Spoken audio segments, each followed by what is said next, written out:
Once upon a time, though not so very long ago, there was a small mountain kingdom known for its rose gardens.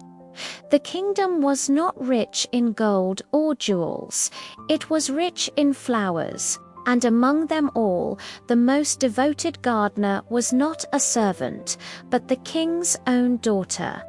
Her name was Princess Elara, but the people called her the Rose Princess. Not because she wore crowns of roses, but because she cared for them with her own hands. Elara was not interested in grand balls or royal fashion. She preferred waking before sunrise, walking barefoot through the dew, trimming branches, studying soil, and speaking softly to the gardeners. Her father often worried. "You are a princess," the king would say gently. "You should think of alliances, diplomacy, and marriage." Elara would smile. "Roses also build alliances, father. They bring people together." The kingdom's famous rose gardens attracted visitors from distant lands. Merchants came. Artists came.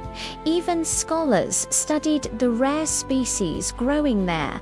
The roses were not just beautiful, they were the kingdom's livelihood. One early autumn morning, something unusual happened. As Elara walked through the eastern garden, she noticed a bird she had never seen before. Its feathers shimmered in the sunlight. Not bright gold like treasure, but a warm amber glow, like wheat fields at sunset. It perched quietly among the roses. It did not sing loudly. It did not fear her. It simply watched. Elara knelt slowly and held out her hand. The bird did not fly away. Instead, it tilted its head as if studying her. From that day on, the bird returned every morning. That winter, disaster struck.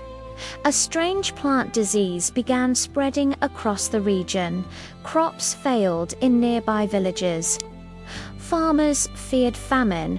Soon, even the rose gardens showed signs of withering leaves.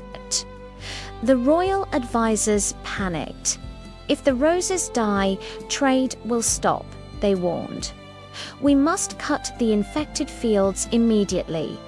But Elara hesitated. She had noticed something strange. The roses closest to where the golden bird perched each morning were healthy, thriving. Instead of ordering destruction, Elara began observing carefully. She noticed the bird carried tiny seeds in its beak.